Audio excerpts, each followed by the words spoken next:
Good morning, everybody. My name's Nate Moore. I'm a member of the Melco applications team. I am working from home today, so a little bit different setting. Last time you saw me here, it was snowing. Today, not so much, which is nice. Sam had a huge computer restart right as, well, she started it earlier this morning, and it just is still taking over her computer, so um, she's struggling really hard to get a computer up and going. There we go. And so she asked if I could answer some of the questions that you guys had today. So let's see if we can get that going. She sent me a screenshot. I was not fully prepared for this, so let's see what we can do. One of the questions that we had from last week that needed to be answered was, how do I do an ombre in lettering? And so basically that's a blend, so it's going to fade from like a light green to a teal or a whatever all the way through lettering, so that's what we're going to look at. Morning, everybody. I will try to keep up with chats, but again, was not super prepared for this morning, so let's see how we do. Alright, let's get you over to my design shop.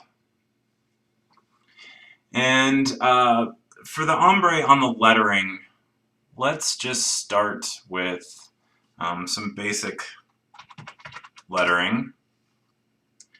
And this is going to work better with something a little bit larger.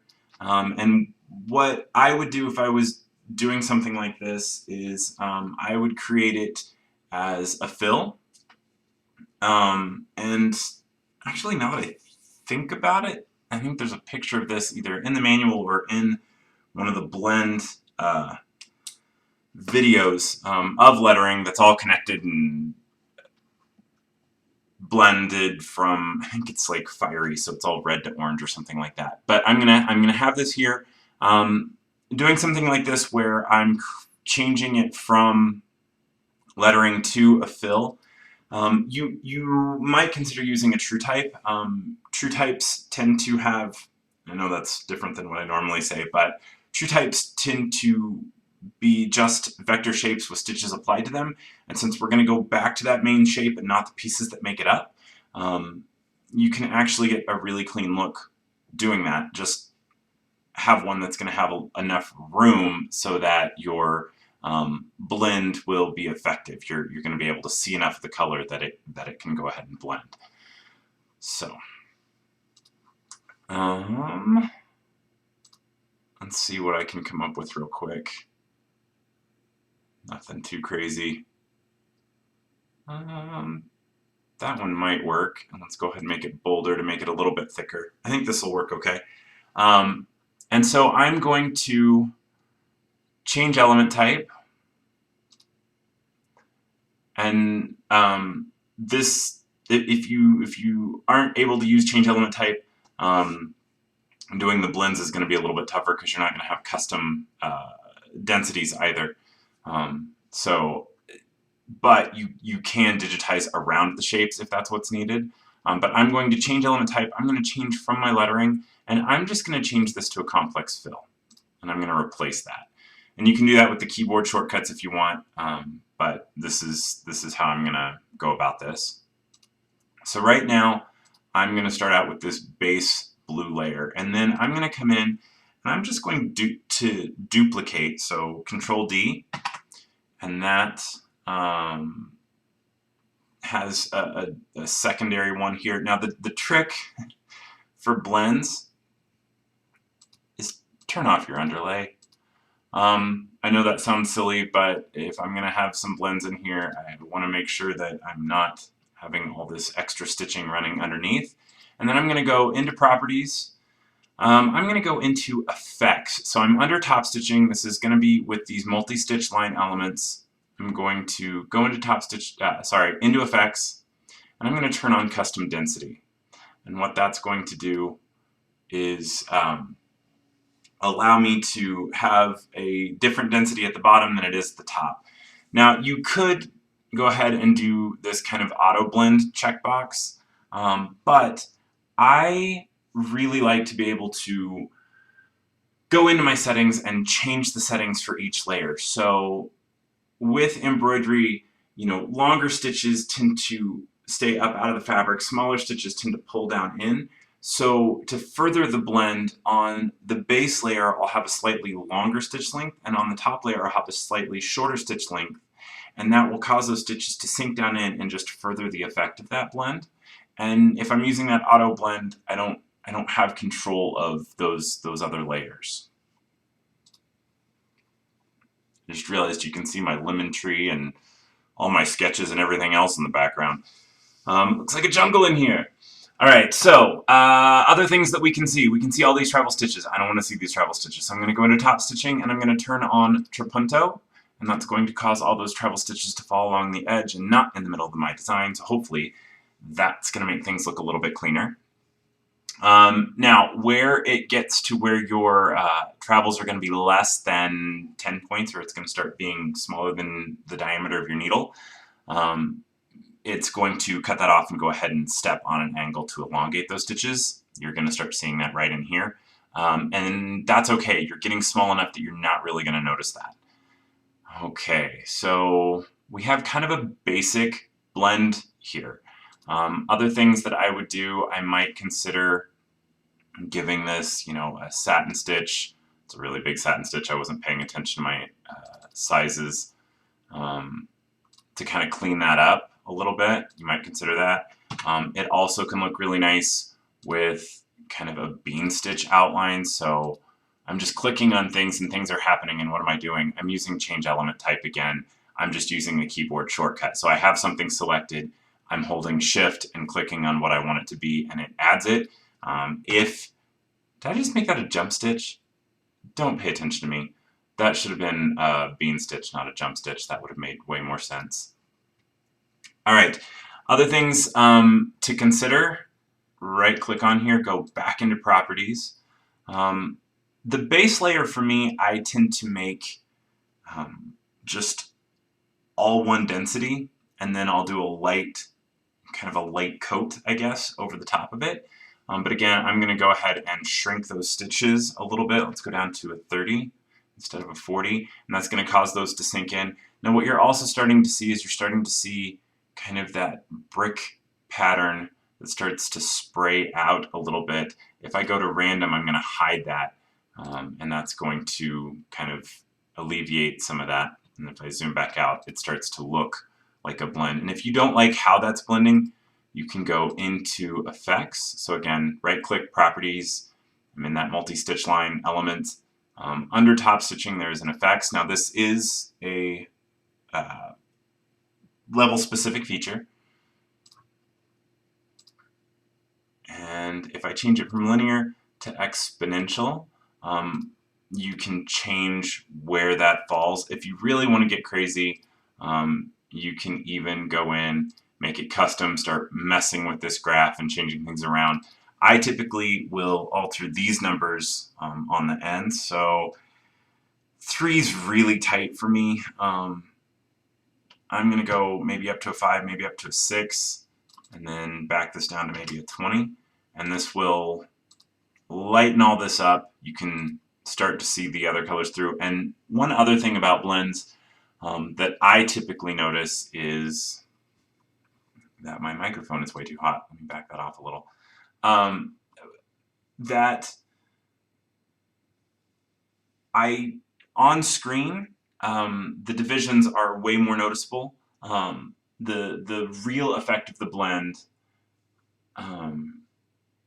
I notice far better in a sew out. And here is where digitizers will disagree. I typically do not have auto apply set, and Samantha does. Now, I'm guessing that's because she had a nicer computer than I had when I first started using it, and auto apply would bog down my computer, and so it couldn't process things fast enough and it would frustrate me. So I'd move it, hit apply, and make the change. If you want to see it real time, go ahead and click auto apply, and you can see that change real time. You can drag this guy around and you can see those changes happening. So you can change where that hits. Let's do one that's not quite so difficult. So let's go back over to the O. And I'm going to do something a little silly. I'm going to duplicate this again. And I am going to come across the middle and I'm going to split this element. So to split the element, I think I've got this about right. If I don't, you guys can laugh at me.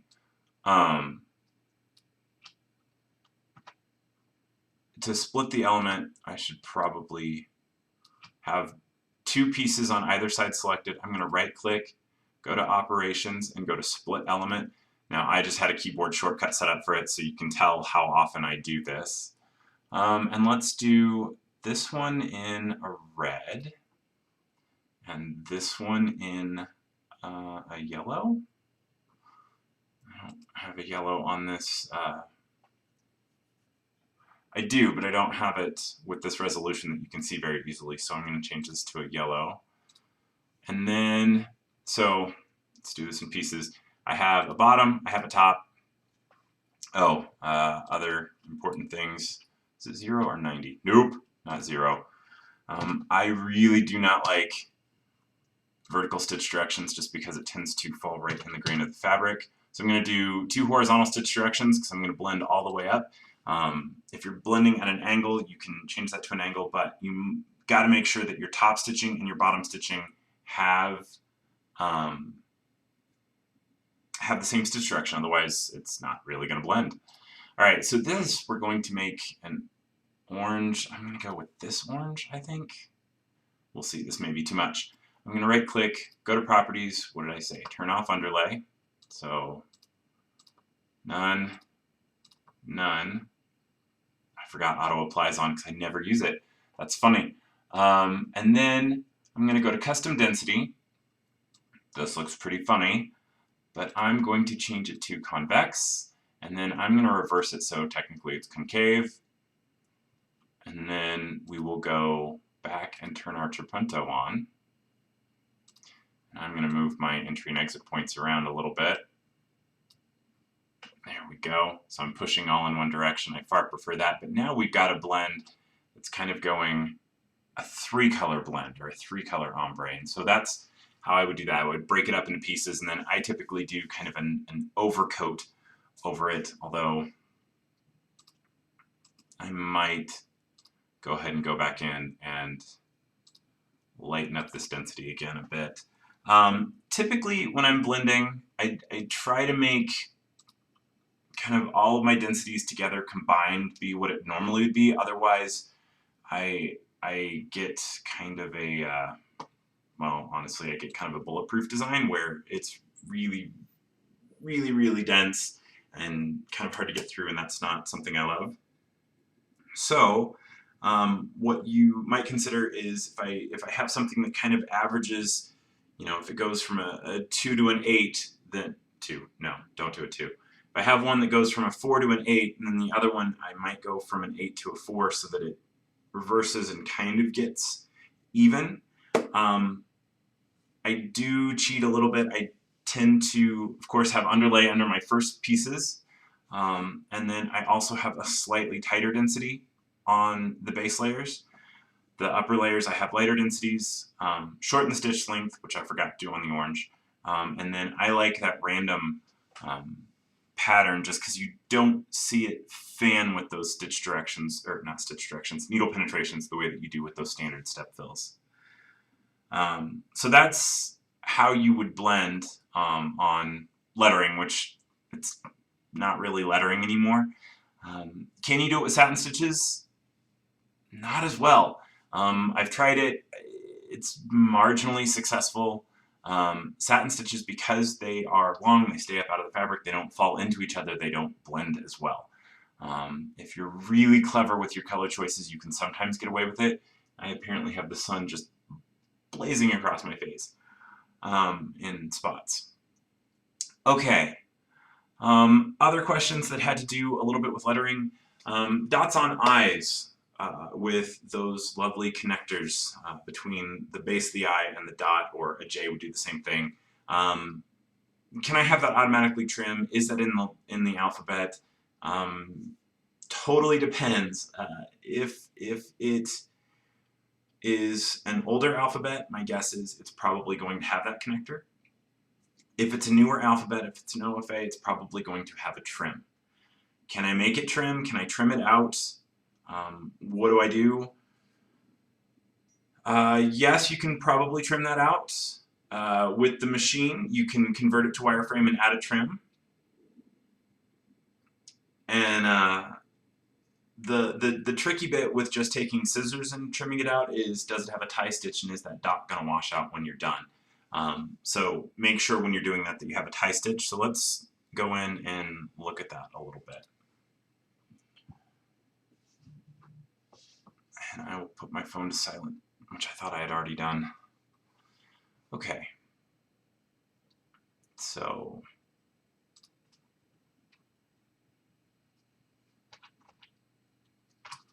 this one, you can even see the tie stitch in here, and it's not trimming. I mean, it is trimming, sorry, I can pay attention. But if I go to one of the older ones, which is going to be one of the ones with the kind of the yield sign, caution symbol, whatnot. I need to find one. I'm guessing Melco block, micro block would probably have it. Melco block, probably, yes. So Melco block does. Those are connected. And if I walk through my stitches,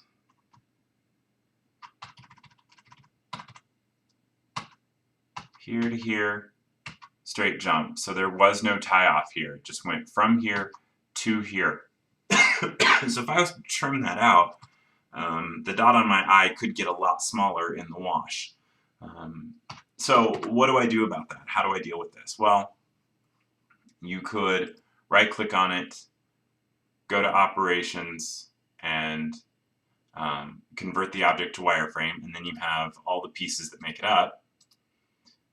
So you've got this pseudo tie-in for the I, and you've got the base of the J, and then it travels, and then it does the dot, and then it travels, and then it comes back down. So if you wanted to insert a trim, you could. So I could come in here, and I could say add a trim between it. But when you do that, make sure that you go in and you apply those tie stitches. Otherwise, that's not going to end well for you. All right, and then here, so we'll trim in here. Here, we've got this. We want to come up. I do not want to do the part of the J, travel up, trim, do the dot, travel back down, and so I'm not a fan of that. So if I was doing this, I would reorder this.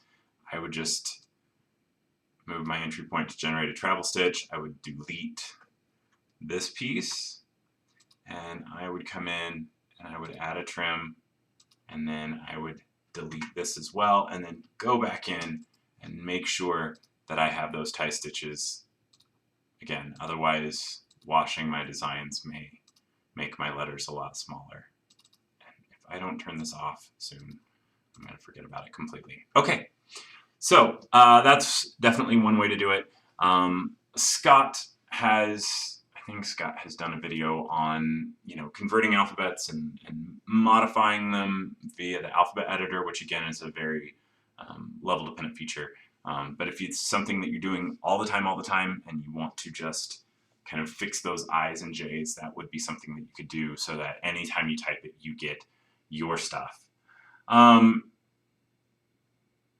I just talked about blending. So one of the comments was, can I show how to do a blend with satins and not fills? The density techniques are the same, it's just how effective is it?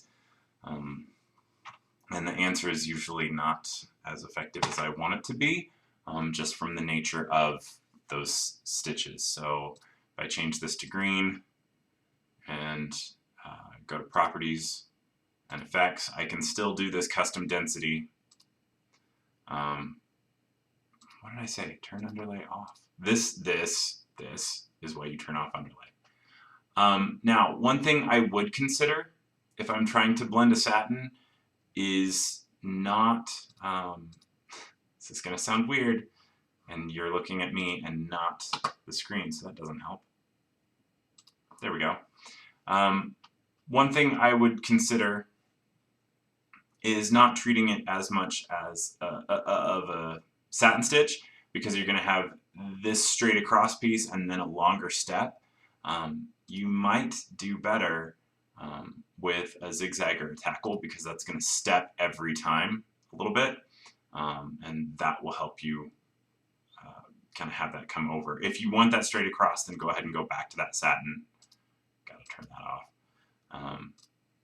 But this, the density settings are going to be the same, but how effective is it kind of depends on how big things are and just what you can get away with. This will work on smaller things where you can kind of get away with it and your colors are much closer together. This obviously is not going to work nearly as well as this, or this, or this, where you've got just a slight color change. That's going to be far more effective. Another question, would tone-on-tone shading make fur more realistic? Kind of depends on what you're doing. If I was doing an Australian Shepherd, man, their fur is all kinds of different colors and doesn't do it. But if I'm doing something like a lion where I have a buff color going against a more golden color, yeah, absolutely. And then the other trick for me on that, for blending with fur, and total derail of topic, but that's fine. So let's do, I have nothing.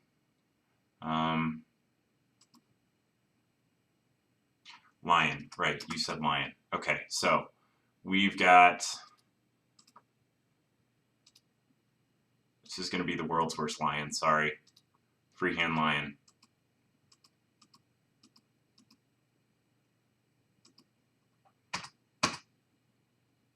And let's go from the top down.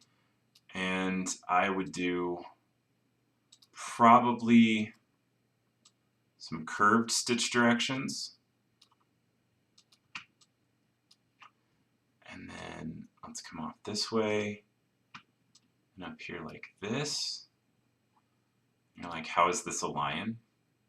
Let's give him a dark brown mane. And let's give him a little buff face real quick, just so that we can see kind of what he is. And I only did one side of his face.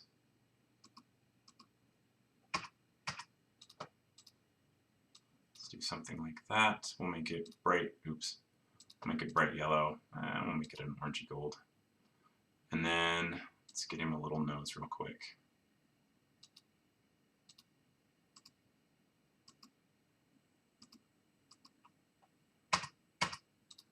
Again, world's worst lion, but you get the idea.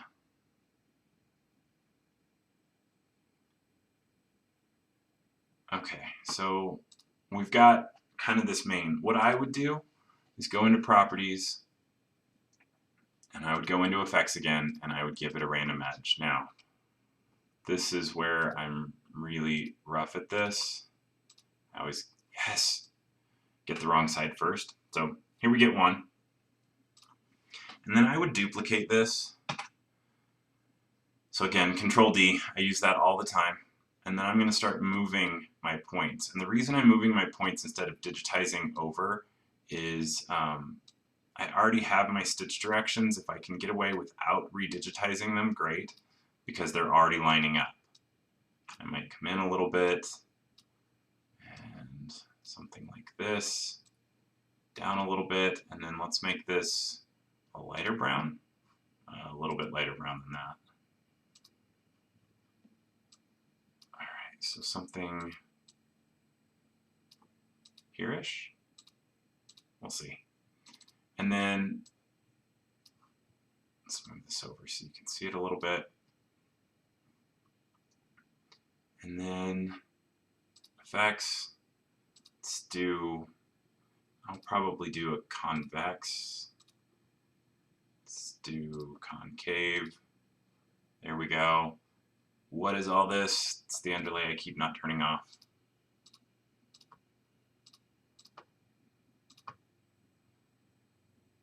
And then I'm going to up my random edge a bit. Random edge is another way to create a blend. So it's going to come in and out. And yeah, I could see doing something like this and getting a nice effect.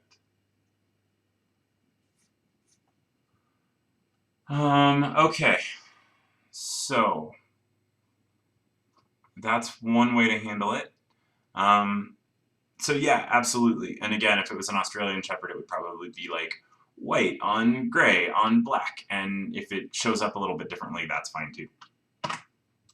But I cannot stress enough that doing this on screen, you kind of get one look, and then as you sew it out, your colors obviously aren't. I would love to make these colors match perfectly, but I can't. Every monitor is different. Your ambient light, all of this is different. So sewing it out with the actual colors, having the stitches actually sink into one another, makes a huge difference. So when I'm doing realistic blends, fur, feathers, all that stuff, it is many sew outs before I am good and happy with what I've got. But you don't have to sew the whole thing. You can just grab those sections. And if you're connected, you can just select them and say File, Machine, Load Selection. If not, just copy them out, paste them to a new document, save it as Lion main, and you can save it as whatever you're doing. And then sew just that chunk so that you are dealing with only the little bits at a time so you can test sew. And that makes it really handy. Okay, another question we had was on rotating, and let's get back to the screen. How do I rotate a specific degree? He looks really funny without eyes. How do I rotate a specific degree? And that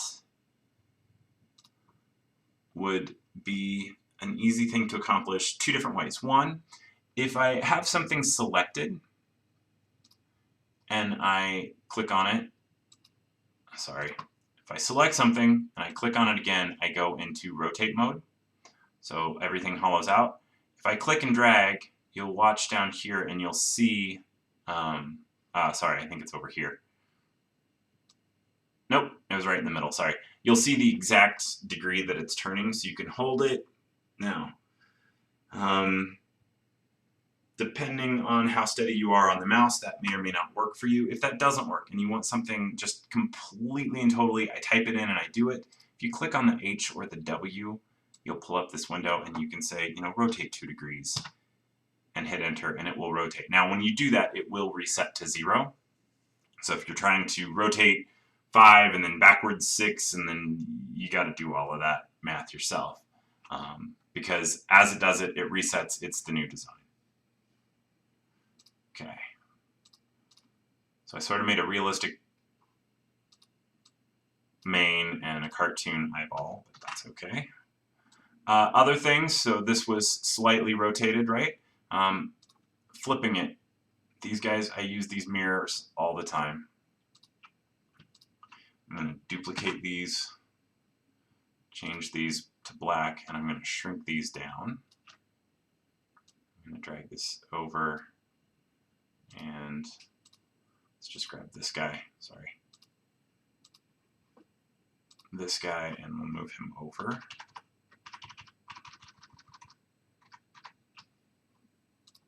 There we go. And then lastly, let's give him a little bit of a nose real quick.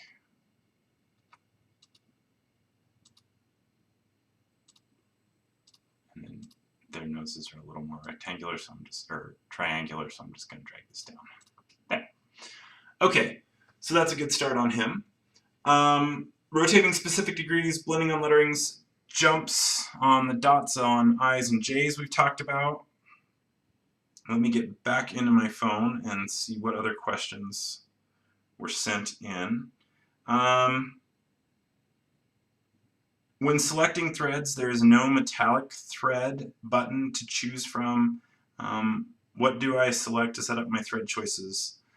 So a lot of that is dealing with either settings by color or even just thread charts themselves. A lot of times when I have a specific thread that's a little bit out of the ordinary, I don't have a thread chart for it. What I'll do is I'll right click and I will go to color and I will, what am I doing? I will go down to system color and I will choose the brightest, most obnoxious color that I can so that I know that it stands out and I'm like, okay, that's that very special color, and I'll leave myself a note for that.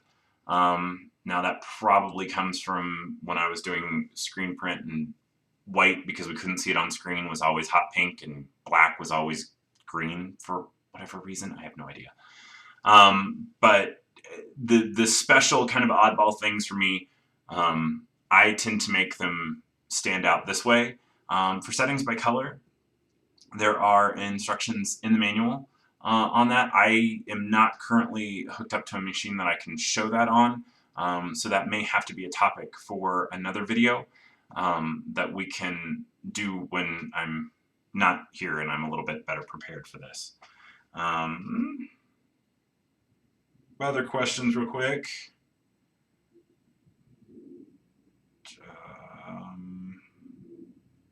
Oh, is there a way to change the color from the machine rather than the software? So there are keyboard shortcuts, and I will, sorry, I had people chatting in when I was trying to look for something else. I will try to get pictures of this on screen pretty quickly. Keyboard shortcuts are keypad shortcuts on the machine. So if you want to move forward a color change, you can hold the needle case and press the up or down button, or up or down arrow, and that will move forward or back to a different color change. Now, to do that, you have to make sure that you don't have a thread in the cloth, otherwise it's going to yell at you and say, hey, a trim's required, and you have to trim, which you can do. If you want to move the needle case left or right to change what needle you're sewing on to sew in a different color, the needle case and the left or right arrow will do that as well.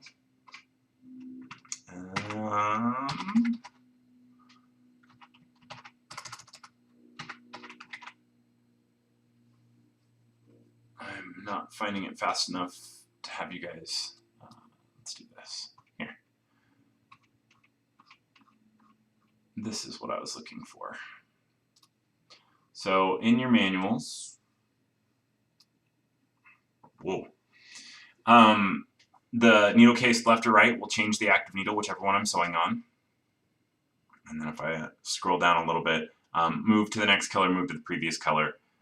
But that means that it needs to have, a color change in the design. So if you're doing one color design and you want it to be multiple colors, it's going to be easier to do that in DesignShop where you set them up with their own color changes. Otherwise, you have to stand by the machine when one letter is done and it trims, you stop it, you move the needle case over to the next needle, and go. I'm not up for babysitting my machine that way, so I would set it up in DesignShop with different colors. I hope that helps. Let's see, are there any other questions in here? Can I get text smaller than 3 millimeters or about 1/10 of an inch?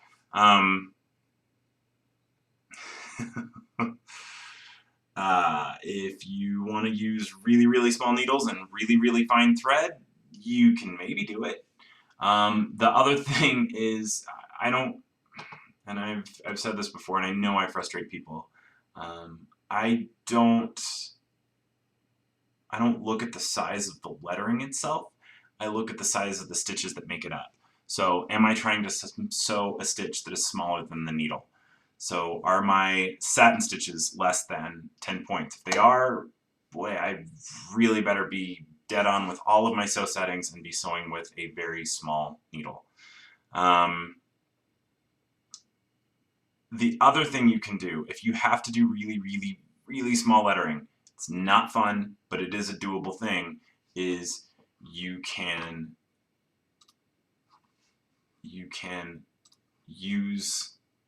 zoom in really tight, you can use a walk stitch, and you can digitize your own.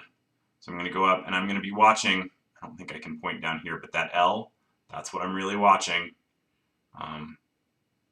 10,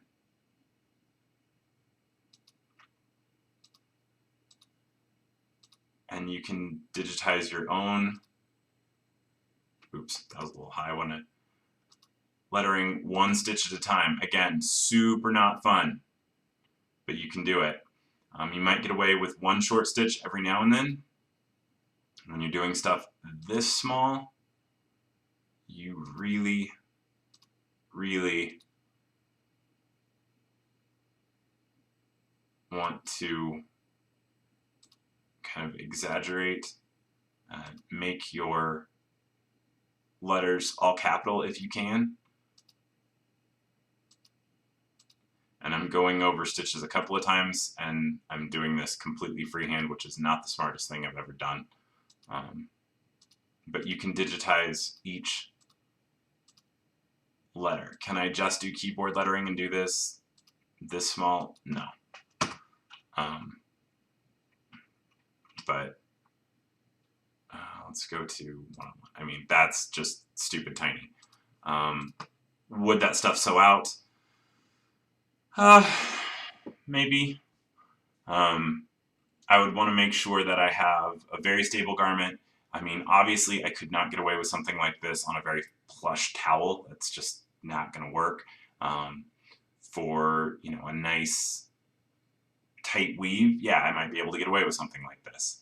I remember back in the day we did a copyright tagline for artwork, and it was, you know, copyright, the date, the name of the brewery, which was hyphenated and very, very long, and it was underneath, and this is how we accomplished getting all of that into one space. So there are alternative ways to do stuff. I probably wouldn't go quite as small as I did here, but you get the idea.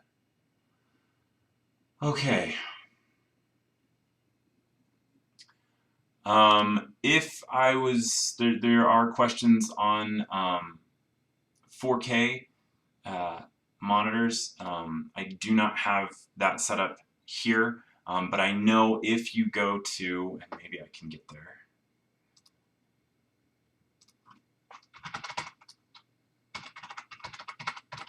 So yeah, there are times with 4K when you open DesignShop and you feel like it's an eye exam. So if I go down to, if I'm on melco-service.com and I go to frequently asked questions, I might even be able to type in just 4K. Hey, look at that. And this is an article on how to set up your window so that it realizes you don't really want things quite that small. And it can help you set that up. And I just went through that on one of my computers at work. I just don't have that here. And as I do that, I think Dan just sent the link in the comments as well. Okay, I think we've covered everything that I had, and a few that came in. I'm trying to keep up. If I missed you guys, I'm sorry. We'll catch you again. We'll add it to the list for next week, but I think I got a lot of them. I hope you guys have a great day. And Samantha, I really hope your computer restarts soon. So thank you so much, and we'll see you next week.